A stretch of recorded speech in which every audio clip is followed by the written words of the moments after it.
Hey yo, it's Dominic D'Angelo. It's Rumor and Innuendo, and I'm here with Mr. Robert Karpelis, WD Creative _ish. Robert, welcome back. You are back from your vacation, and it's good to see you. You're muted, Robert. Damn it, Tom. It is good to be it's good to be back.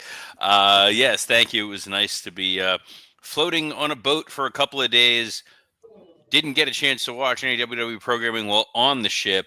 Caught up with SmackDown after the fact. Caught up with Raw live. Unfortunately, the Gator game was airing on the ship, and the iceberg I was praying for did not come. But let's say hi to some of the folks joining us here live. Yes. Says, "Was up? Joe Hendry or Marcus D'Angelo would have gotten a bigger pop than Dolph Ziggler." Uh, Dolph Ziggler is one of my all-time favorite people. One of the best individuals I've Friend ever of the worked show. with in pro wrestling. He has been on this show. He's been on my other podcast. I've known Dolph for over 20 years.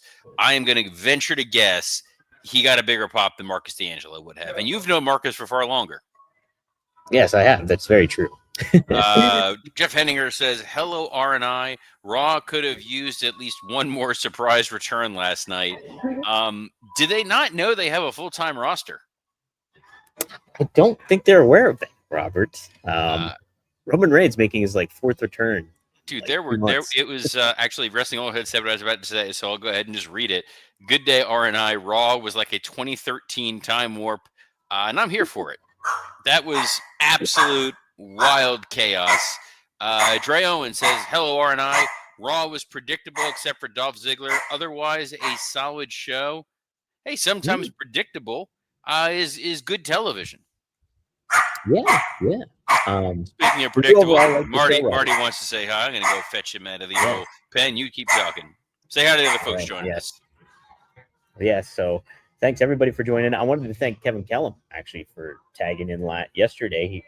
We got to discuss some cool things too and give our predictions with Raw, which we were both wrong on when it came to who could be the special opponent for Solo Sikoa. It was none of. We didn't even say Dolph Ziggler, which I'm kind of surprised about. Overall, Raw felt big time, especially with the atmosphere, all the celebrities that WWE embraced, even at ringside, whether you like them or not, they were still there, and it made it feel like a big deal. So, Robert, so you overall enjoyed this episode of Raw? I enjoyed Raw. I enjoyed SmackDown. I enjoyed the fact that if you were tuning in to Rumor and Innuendo, or you were listening to Working Stiff, you were not surprised about the surprise opponent on Friday Night SmackDown being one Mr. Zach Marie Ryder. Woo, woo, woo. You know it. We gave you your flowers yesterday too. I was sure to let you know that Robert Yes. did it. Somebody on the Working Stiff Facebook group posted my head on Babe Ruth's body, pointing, calling my shot. I also, by the way, would have predicted Dolph Ziggler as it was either going to be Roman Reigns or it was going to be Dolph Ziggler, because the notion of people from John Cena's past coming back to wrestle that are going to be surprises that are going to make sense, the guys that you would immediately think of would be a Zack Ryder or a Dolph Ziggler. It wasn't going to be Edge. Like let's be clear. It was never going to be Edge. It was never going to be Batista. These were men who obviously John likes. John has worked with a number of times over the years, and they made for surprise pops that were not going to overtake the rest of the show. It felt like when you used to get the guest pop-ins during the Royal Rumble, where you'd get the little like, "Hey, here's the Godfather" or Gold Dust, or that one time like Mr. Perfect came out. It was just like, "Oh man, this is really cool," but we still have a story to tell. So Kevin and I talked about this yesterday, and I said to him, I was like, I almost feel like you need one of the surprise people to win their first match, so they felt important, like these surprises meant something more so than what they were. Did you feel the same sentiment? And are you okay? But like you're just saying too, how like they're there, but they're not taking over the story too at the same time. Yeah, I think that so part of it was at least with the solo piece, if it was going to be someone that needed to lose to Solo, Dolph Ziggler sold that Samoan Spike in a way that showed you guys this is why he worked there for 19 years. This is why the man was both a world champion and the guy you just put in with every new star, because he's going to make Yeah. them look great and doesn't have an ego about it. Has an ego about putting on the best performance, doesn't have an ego about like, that booking's not going to work for me, brother. I gotta go over. He is like the most affable, go with the flow, whatever you want me to do. I'm going to tell a story here that I'm probably not even supposed to tell, and that's fine. And it is such a microcosm story of just why this human being is the best dude ever. So, a guy named Nick Nemeth, who looks similar to Dolph Ziggler, a guy whose career Yeah, isn't he in TNA? That I've guy. ruined his That career Nick Nemeth 3 guy? different times. I've made him a caddy. I've made him a cheerleader. I've made him whatever the hell Dolph Ziggler was, a guy who shakes hands. We had him coming in for it was the Boca Raton Championship Wrestling does a show the night before the Jericho Cruise. Cruising for a Bruising. Didn't come up with a name. We're just going to live with it. And there was a Royal Rumble that was set for it, a Battle Royal, whatever it was, and Nick was going to be one of the surprise entrants. Except whoever was communicating with Nick didn't tell him, "Hey, you're supposed to be a surprise entrant." He thought he was just coming out there to cut a promo, welcome everybody to the weekend. He and I, in about 5 minutes' time, pitched, "All right, I want you to go up to your room, put bathing trunks on and sunscreen and a towel. We'll still have you come out. You'll come out in flip flops. You'll be the last entrant. You'll super kick the guy, and then you'll win the battle royal." And he's like, "I love it, but I have someone eliminate me." Like, really? It's like, yeah, it's gonna mean more in the grand scheme for somebody to eliminate me than for me to win the battle royal. Like, he's that selfless of a guy, and it was one of those moments where you're like, yeah, this dude is the best. I'm glad he got that moment in Madison Square Garden. I probably would have put Ryder over LA Knight. I think there would have been more mileage out of that, because if LA Knight is frustrated he didn't get the title opportunity. He wound up going to Jey Uso and CM Punk. He got that promo cut from TV. He was off TV for a week entirely, and then he goes and loses to a guy like LA Knight. Like, that's how you slowly turn LA Knight heel.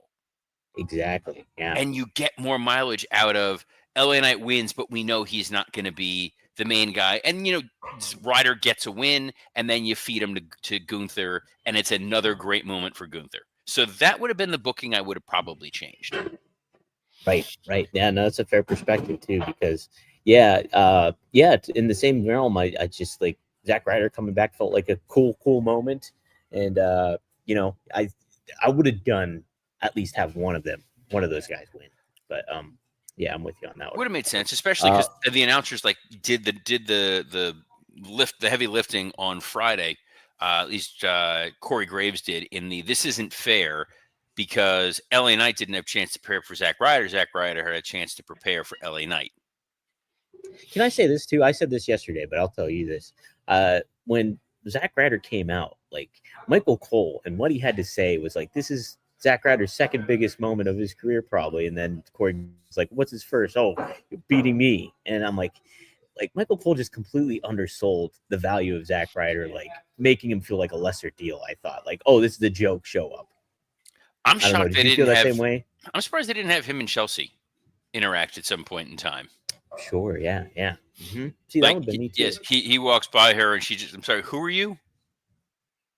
Would have been great. That would have been great. There's a lot of talk in the chat. There's an exciting thing that's going to be going on a little later on today with our friends in All Elite Wrestling, that Tony Marie Khan is entering the Ariel Helwani Thunderdome. How much do you think we're going to get out of that, Brad? Oh, negative 0. That's what I'm thinking too. I mean, if Ariel Helwani has not been a part of Tony Khan's media calls, and if it's anything like that, he's not going to get a lot of juice out of that. Well, they don't like each other, and I think that's part of the fun.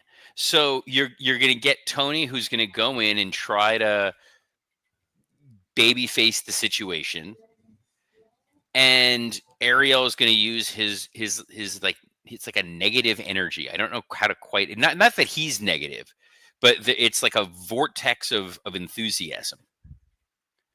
It's Yeah. like when you put on noise canceling headphones. That feeling is sometimes how Ariel Helwani comes across. He's a very good journalist, but you're not going to get this great kind of shouting match. This isn't going to be Vince and Bob Costas. No, that ain't gonna happen. But maybe some good awkward pauses will happen though. It'll be fun. But what exactly are they going on there? Is it promoting Full Gear? Yeah, I'd imagine Full Gear because it's this coming Saturday. It is, Sunday. but do they need it? I mean, they're coming off of Blood and Guts. You got a bunch of eyeballs for that. Respectfully, the folks at AEW, Tony's not good at media. One of my all-time favorite moments is him wearing that stupid the stupid like babushka hat thing and the goofy sunglasses, and then he was being asked about like sexual harassment policies in the company. It's like, take the hat off, please. That was the hat that was made of the rat fur in Seinfeld. Yes, it's exactly what I thought of. It made me think of, there was a great running gag from Clerks, the animated series, running gag from a 6-episode show where both the mayor and the chief of police were at independent Halloween costume parties dressed like characters from McDonald's. So one was, he was like dressed as like Mayor McCheese. And he's like, I couldn't open the zipper. And it's like, that's what that moment felt like. It's going to be, you're going to get a lot of guys. The media landscape is going great. Our metrics, our numbers between men ages 18 to 19 are through the roof. Viewing in Minnesota and Wisconsin is up 7% of where it was last year. And, we love everybody and we have no answers for anything. And this company is going great. If you're Helwani, what are some of the questions you would ask Tony Khan, though, right off the bat? Or not right off the bat, but throughout the interview? I would say honestly, one of them is there a concern within your organization that you have not built a development system to bring up young talent, and that those young talent that you have focused on have yet to truly break through and become main event level stars? Mm-hmm. I think that's a valid question. I asked him about that. What? I asked him about the developmental. I asked him about you did. You asked him, and he said something about like they were looking to build something in North Carolina, and it was expensive. Yeah. And then it's like, but okay, but they had the developmental system built before they actually went ahead and terminated it. In the fact that they had dark elevation. You had a space in Orlando. A development space, by the way, does not need to be huge. If anyone has been to a wrestling school, most wrestling schools are usually in an industrial park. They get those like in like a warehouse area where they have the roll up metal doors, and they just take like one or two spots near like a body shop and a welding factory. Right. That's all. It doesn't need to be with the performance center is versus what they had. If you go to OVW and see what that looks like, or when they were in Port Richey with FCW, these were not like, oh my God, situations. You also have QT Marshall's wrestling school, which is a gorgeous facility in Atlanta, and you're not utilizing that. Yeah, it's a lot.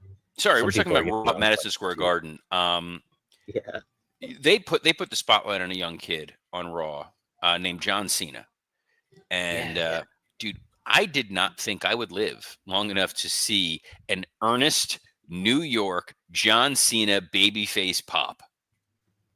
How about that, huh? Like, I get there was the Rumble return. That was more of a surprise. This was the like, oh, we get it. This guy has been our guy for the last 20 plus years. This is the last time we're going to see him. Let's make him feel a little love. Yeah, and I thought, you predicted it was going to be Bronson and Braun tagging up maybe against him and Punk, but I thought this triple tag that they ended up doing was great. Like, it was a lot of fun. You get him rubbing elbows with Mysterio again, and Sheamus, obviously, who is in the tournament. But I thought it was a really cool way to do it, I think, for MSG. Look, it was they went fun rather than big moment, because I think that they had the confidence in the War Games match, which they kind of telegraphed when they announced that Jimmy was going to be in the War Games match during SmackDown. I went, oh, okay, they're definitely not going with John Cena. Yeah. It would have been, I mean, if you look at the lineup, if you would have gone Jey Uso, CM Punk, Roman Reigns, John Cena, and Cody Rhodes, I mean, that's a stacked lineup right there. Now it's four Absolutely. guys and the dude who's going to take the pin. Yeah, 100%. And Joseph Wade Walters says exactly what I was thinking, was full house show match, but it worked. That was just pure fun. It was pure cotton candy. It was all style, no substance. Let's do multiple you can't see me's. Let's just have a fun time for the crowd. No one's really going to get significantly damaged from it. It worked. It did work. Does it work for you that Cena is facing Dom Mysterio for the Intercontinental Championship again at Survivor Series? Does that work for you? I guess it gives an opportunity for Dom to get the title back, and then whoever cheats John out of that, they get a maybe it's Gunther, and they get a little heat on them going into their final match. A little bit of storytelling. On the other hand, I think that it could be kind of fun for maybe Ray costs Dom the match. John wins, retires the Intercontinental title. They do an Intercontinental title tournament. As much as I hate tournaments on top of tournaments on top of tournaments, but maybe something good comes of it to help the IC title situation. Or it's Dom gets the guy. He gets to be the guy to say he got the last victory over John Cena on a PLE. It's true. I'm more of the camp. I would love Cena to keep the title and it be part of his farewell match. And if somebody beats him, they not only end John Cena's career, but they win the Intercontinental Championship. Do I want to see Gunther win the Intercontinental title? No. But then again, I didn't know that I wanted to see Gunther come out in a silk robe, and there he was, dressed like Viscera. There he was, indeed. Yeah, he made his return against Javon Evans. What was that? I think a 15-minute bout. Did you like this? Do you think Gunther should have just been dominant, or were you okay with Javon Evans getting this spotlight too? No, this was the match it needed to be. This was Gunther's return. This was a spotlight for Javon Evans, a chance to show that he can hang on the main roster in a big-time match in just about the biggest environment you can put a young guy in, which is Madison Square Garden on the John Cena farewell tour against Gunther. Crowd was a little strange for this one. Little funky. Yeah. It's the one match they were funky, but I also think it was it was a bad booking decision in the way they laid this show out. Okay, I would not have put this match right after Maxine gets the upset win over Becky Lynch, because you're not going to have back-to-back feel-good moments. Right. Yeah, I probably would have put it where Solo and Dolph took off. Gunther versus Javon, and then have Solo and Dolph be the follow-up after Becky and Maxine. I think that might have worked a lot better, actually. It could have worked. Maybe I'm still on cruise vacation time here. Maybe my brain is not fully caught up. But what the hell are they doing with Charlotte Flair?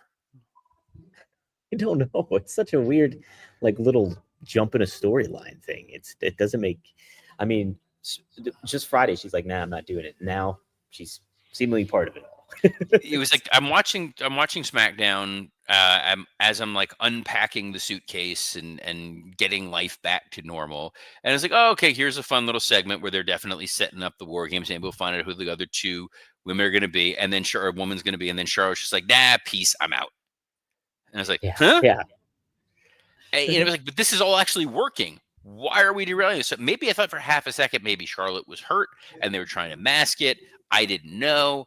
And then you had this situation here, this Spirit of 76 return, and then the awkward Io hugging Rhea, as if it was like your ex is with somebody new in front of you, and you're like, no, we're good. We're good.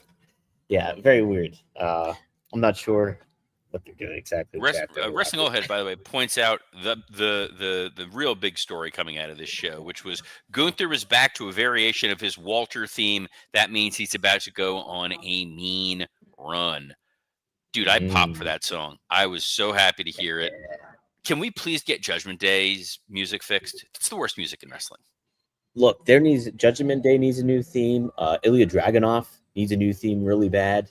I don't mind his music. It's weird. Oh, it's like just cheesy. It's cheesy garage band. Like, hey, come up with a foreigner's music for me. Yes, that's what it feels like. It feels like somebody poured a bottle of Russian vodka into an AI machine, and that's what you got.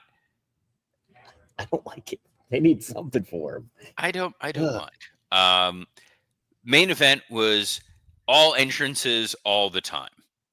Yes. If you love entrance music, and I mean really love entrance music, go back and watch the main event of Raw, where every single person got an entrance, every song got played, and then when they hit Roman's music with about 8 minutes left, I'm like, oh no, this is going to have a 19-minute overrun. Yeah. How did you think this all was laid out? I kind of like the chaos of it all, Robert. It felt like, okay, kind of paint by numbers in certain ways, but it was kind of fun to just see like Punk brawling with Logan Paul and then like the New York police getting involved. I wonder if that'll indicate Roman's getting suspended because he speared some police, so he's not going to be on television until Survivor Series. That was a weird decision to have the NYPD involved. Yes. Or the fake NYPD. Yes. Those uniforms do not look authentic. Yeah, those they didn't still have the uniforms from the old Raw entrance. Remember the old Raw theme where there was the police officers running and then the people hit the fence and there's barking dogs. That was cool. Right. This was a weird decision. Mm-hmm. Yeah, I thought that to be a little funky. And Wrestling Old Head says, did you catch the Giants confronting Judgment Day? Not only did I, that's a big news story today on The Fan, on WFAM. They are not happy that Cam was involved because they're like, he's out on an injury. He shouldn't be getting involved in physicality. And he did get physical. He shoved Dominic Mysterio. But he got shoved too then. Did you notice that? Yeah, but there's a difference between that type of shove and a situation where he genuinely was going to get injured. Sure. I am disappointed Lin-Manuel Miranda did not get involved. Would like to have seen him jump the railing. I would have liked to see him get peeled across the ring. No, I would not mind Andrew Schultz getting smacked around a little bit. Yeah, that felt a little heavy-handed, didn't it? Him getting in the mix, and they're like, here he is with the Giants, and then he's the one speaking for everybody. It was look, funny. It could have been worse. It could have been Tony Hinchcliffe. I did love that. Like, does Fluffy just like live there? Do they just like move him from city to city? Yeah, he's like it's like when I was at WrestleMania 38 and Jimmy Hart was sitting just in the media, like in the press box. Like you walk in, it's almost like you get a gift bag and then you get Jimmy Hart's there too. That's what it felt like. Fluffy. Yeah, no. I went to a Mania where Gabriel was like behind me. Bro did not shut up. It was brutal. Oh, man. He's one of those fans where he's like, I gotta yell for everybody and cheer and whoop and holler, and it's like great, but like tune it down a little bit. They did make it feel like a big celebrity show. Like Lil Yachty was there, who I believe is some sort of musician who brought his PSP. Yeah, I saw that. With a paw, like that was fantastic. A couple of random celebrities there, which was fun, but yeah. It felt like a garden show. Unexpected the Philadelphia Eagles were there too. Yeah, it did feel like. Dude, here's to the Eagles for. I never thought I'd say anything positive with the Eagles. Like going in the garden, good on you. You're right. I know. Jeez, the heat that they got. Yeah, that was tough. Dre Owen says, surprised they didn't do a Survivor Series match, Judgment Day versus the New York Giants. The problem with that is the Giants would need to win, and they wouldn't be able to figure out how. That's true. Or they'd blow it. They would get very close. And then exactly. They accidentally pin themselves. And that's what would happen. They're the worst. But now we know. There was also the tease of AJ Lee, which we had predicted, I believe, right here on this show. If not, it was on Working Stiff, that I thought Maxime was going to win because of AJ Lee, and we were going to get AJ maybe in the War Games. So it looks like AJ is going to take that last spot on the women's War Games side for the baby faces, and Bailey being propositioned by the Kabuki Warriors, and Bailey has the mystery power that I thought only Kevin Owens has, which is I can remember what happened more than 1 year ago. That's right. So you think the final person on that side will be who am I thinking of? Who was that? Oh, Becky. Yeah, that's what I had said. I Makes suggested it was sense. going to be Becky, and yeah, you needed to get the title off of Becky because you needed her in War Games. You needed to make this feel like a big time match. Maxine with the Intercontinental titles. It's a fun story. It's a nice little story. You can get to her versus Kairi Sane after Survivor Series if you needed a match. Yeah, I think that's definitely the way this is going to go. I know what you also thought was a nice little story is what's going on with Nikki Bella and Stephanie McClure. It's official, Robert. It's happening at Survivor Series. Sorry, you blacked out there for about 40 to 42 seconds. I'm going to assume that you were not talking about Nikki Bella.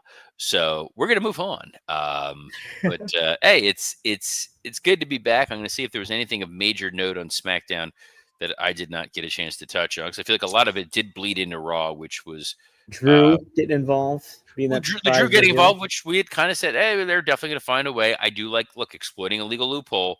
Always going to be a fan of that. And again, I think it was E had said this comment up here, the writer's room watching Rumor and Innuendo taking Robert's ideas for free. I had said weeks ago, oh, we're going to get a traditional Survivor Series 5-on-5 match, the SmackDown before Survivor Series, involving Team Sami Zayn versus the MFTs. And guys, you'll never guess what happened. They booked that. Someone on the Facebook group, on the Working Stiff Facebook group, posted like, I had to stop listening to Robert's predictions of pay-per-views because he kept ruining them. But that's okay. It means that they're making logical decisions and following their booking pattern. That's how you get a solid television show. When you start doing all kinds of crazy, erratic nonsense, surprises for the sake of surprises, bro, it's not as good a show. But it is a good show is Rumor and Innuendo, which you can catch every Monday through Friday at noon Eastern on a plethora of platforms, including the WWE Creative _ISH X account, the @Dominic D'Angelo X account, the @SE Scoops X account, and on YouTube on Rumor and Innuendo, ad-free shows at Podcast Heat. It's good to be back. It's good to see that Dom has either been evicted or he now is living inside of a coffee house. Yeah. So on behalf of the incredibly transient Dominic D'Angelo, I'm Robert Karpelis. Best of luck in your future endeavors. Hey, yo, have a cup of Joe. I just spilled coffee on my...